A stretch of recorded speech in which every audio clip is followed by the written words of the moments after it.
Hey everyone, it's Genesis here at The Now Pursuit.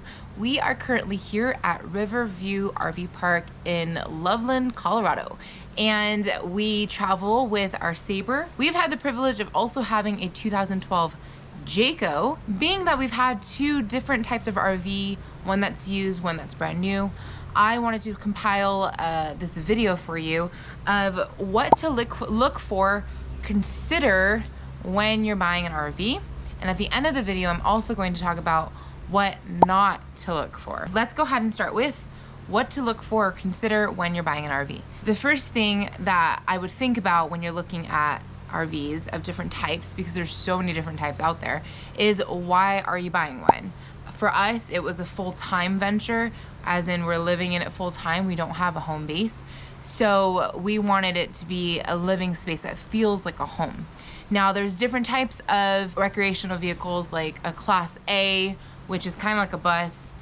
You live in it, but then you also can see, you know, the wheel, the steering wheel. So it kind of feels like you're living in a bus. Obviously, you've probably seen on other YouTube videos, people who amazingly restore it and recreate the inside to make it really feeling like a really cool living space. Is your preference, your personal preference. Actually, I first wanted a Class A, and then Angelo really truly convinced me. Once we started looking at fifth wheels and trailers, I was like, yeah, let's get the little home that we're pulling instead. But mind you, when you do look at the fifth wheels and the travel trailers, if you don't already have a truck to pull a fifth wheel, that is something else to consider. You do need to get a truck. Just looking into all of the towing weight capacity charts is something else that you would be doing research on. Class A, Class B, and Class C are all ones that you're driving it and the living space is within that motor home.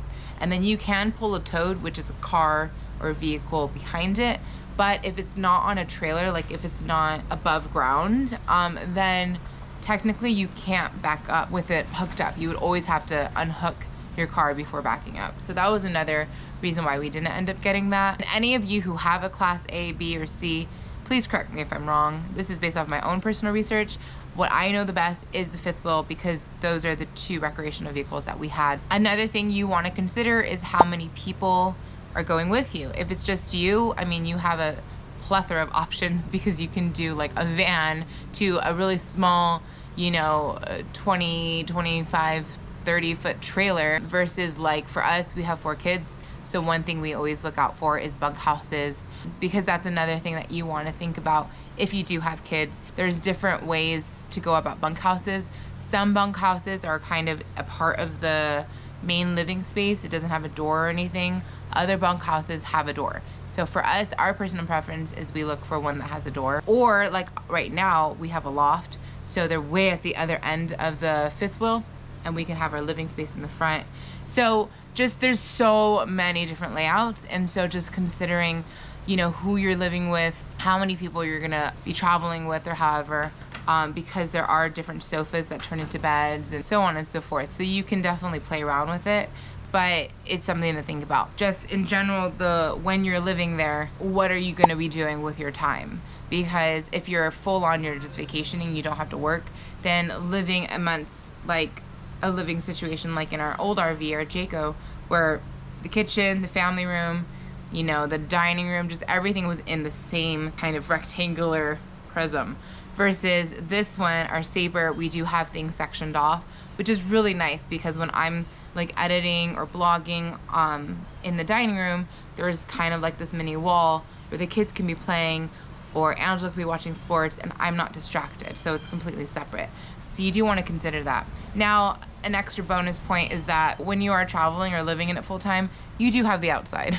So you can always, if you need to like get some quiet time or just some me time or some space alone outside of from your family or whoever you're traveling with, you can always go outside. So you can consider that too if you want a smaller RV. Another thing to think about is the length. That's one big thing that I didn't fully know right off the bat. But so our main, you know, place where we're from is California, and that is kind of right now where we're going back to during the winter seasons. Now, California, a lot of the RV parks and the state parks do not allow over 40 feet. We have a 43-foot fifth wheel. So with that, we're kind of limited in where we get to go. A lot of other states we're experiencing, they do allow big rigs. They're big rig friendly. And so we have been able to find some, but we're basically limited because like when we were driving down the 70 in Colorado, we wanted to stay at this one state park that looked absolutely beautiful, but the cap length is 35 feet. So depending on where you want to travel, do your research on where you're gonna go and I guess the landmarks that maybe you want to see or what have you, and see around that general area. You okay? See around that general area, what do they take? What size length of rig do they take? And if you are pulling a travel trailer or a fifth wheel, keep in mind you also have to factor in the length of your car, because if it's like exactly your fifth wheel length, you are gonna have to maneuver and try and fit your truck or SUV or whatever car you're pulling your rig with. You're gonna have to try and maneuver that in to fit in your space too, or park in guest parking, which isn't the best, you know, the most fun, but it is doable. You just adjust. One thing you learn on the road is you just adjust. Another thing to think about, but it is a beautiful opportunity for you as, or even for us, to grow in less is truly more, is storage space. Hey, baby. So yeah, storage space is something to look for, because if you already have like a lot of things you want to bring, like say chairs, we have like a bonfire pit, we have a paddle board now, we have a table, we also have gates that go around we don't even use anymore, but we have that, you know, just different things, or camping chairs, or even extra tents. We've seen a lot of people have tents. Just keep in mind that all of that is gonna all fit in your RV, and you're not gonna wanna have to pile it in your living space. You're gonna want it stored somewhere. And so there is a lot of times that there's storage under the bed, you have your cabinets, but there's also outdoor storage to consider. On our Jayco, we had really minimum storage. We only had, I believe, just under the bed, and that actually was also our outdoor storage. It was combined. And so when we got the Sabre, we have a completely, I don't even know what it's called, but you could open it from both sides and see completely through it. That is its own outdoor storage. Like we can't even access it from the inside. So that was an extra little beautiful thing when we got the Sabre. That is something to keep in mind as well when you are shopping. Another thing that we personally look for, because we're living in it full time, is the lighting. I personally look for like big windows, natural lighting, like the sunroofs. I don't like to have the lights on during the day. I'd rather have the natural lighting, and so that is something that I would personally look for. It's all preference. For the both, when we were shopping, even on the in-between, it makes a huge difference when the lighting, when it's darker. To add on to that is the ceiling. We personally look for higher ceilings because it does feel a little bit more roomier in that way, but we do full time. So we have seen other people who absolutely love their travel trailer and its lower ceilings. They also are shorter, but not only that, but they only, you know, go on weekend trips or what have you. So it really goes back to number one, what is your why?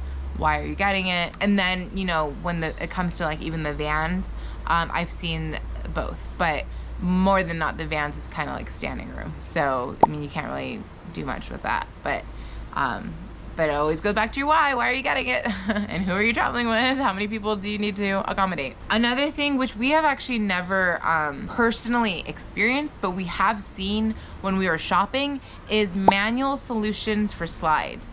Because this Sabre is all electric, we've only had it for maybe 2 months, and one of the slides already went out, and that was kind of an issue for us, and it's still going out. Like every time we set up, you know, we have to pull it out, and there's always like there's been an issue since it started. So we have seen though that there's this manual solution that if your slide gets stuck or what have you, you have like this tool and you put it under and you can manually crank it. So that's something that we're gonna personally look for when we get a new one, now that we've dealt with the slide not working. It's a big roadblock, so because you can't drive with the slide out. Okay, cool. What not to look for, because there's certain things now that we've had a newer RV and an old RV, we have two to compare with, and on the hush, low key, we may be trading this one in.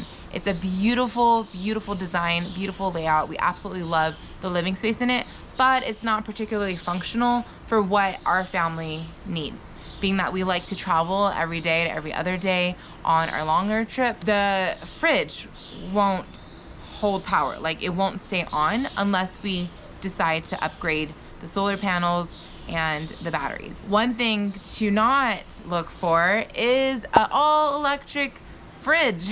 That is what we have. It's literally a residential fridge. And we didn't know this right off the bat. We were told when we bought it that it's gonna be fine, the inverter will kick in, you'll be able to dry camp, boondock. We found out later on when we were a couple states away that no, you actually need to get more power to be able to boondock or dry camp or have a generator on 24/7. And we've learned that the hard way, that if we run out of gas, the fridge is gonna turn off. We're gonna have to rush to a new site or whatever. So instead, I would look for a fridge, and I don't know if residential fridges come in this option, but a fridge that goes the option of propane or electric. Our old Jayco, that one was incredible because we had it on auto. So when you unhook and you're, say, dry camping like at a winery, which is something we've done, it just goes, it's auto, so it goes from electric and it switches over to your propane. Mind you, you do spend a little bit more on filling up your propane tanks. However, it's more functional. When you're traveling, it's on. When you're boondocking, it's on. As long as your propane tanks are full, you will have a full-time running fridge, and you don't need a generator on 24/7 when you're not hooked up to an RV site. So another thing that I would not look for is an RV that doesn't have a ladder.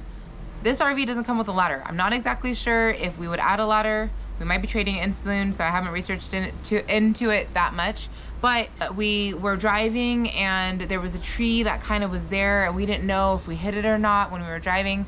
So when we pulled over, we couldn't even check it out going up to the top of the RV. Like, Angela was literally like looking over because we don't have a ladder. So make sure you look for a ladder. Don't get an RV without a ladder, else you're gonna have to add a ladder. So that didn't make sense to me. Another thing I would not look for is if your slide on the inside of your RV, once closed, doesn't allow you to access the bathroom. Now, this could be because we have kids, but in our Jayco, which is our previous RV, when we were driving, we had the advantage of being able to pull over anywhere and have our kids use the bathroom.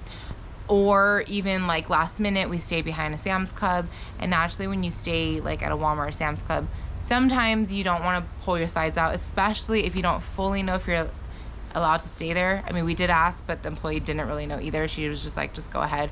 So we did, but out of courtesy, we didn't want to like fully set up. So we were able to access our bathroom in the Jayco. Now with this Sabre one, when the slide closes, you have no access to the bathroom without opening the slide. And you have to climb over the counter in order to get to the fridge. So there is some limitations when the slide, once in, you have to actually take the time or go out of your way to find a spot where you can park and pull the slide out in order to use the bathroom, or even like make a quick lunch or something like that. Personally, when we look for our next RV, we're gonna look for one that when the slide is closed, you could access the kitchen and the bathroom, because it just makes life so much easier when you're on the road and you're less limited. I do want to add, which I didn't think about it until right now, some big, not that big deal items. Because I used to think it was a big deal. Now that I've been on the road for almost 7 months with my family, it's not that big of a deal. One of it is the inside decor. If you decide to get an older model and it's all brown, whatever, you can work with it. Like, honestly, like, we tried renovating the other one and it was like really difficult because of the circumstances we're in. If you have your own land and stuff, that's a different story, but we didn't. And we were trying to renovate it on the side of the street, and we almost got a ticket. There was just a lot. And I could have just lived with the fact that it was brown. Like, I didn't have to update it right away. I've actually met another family who has 8 kids and they make it work. And because her heart was so in love with the RV, it was a 2012, it was all brown inside, it wasn't like modernized.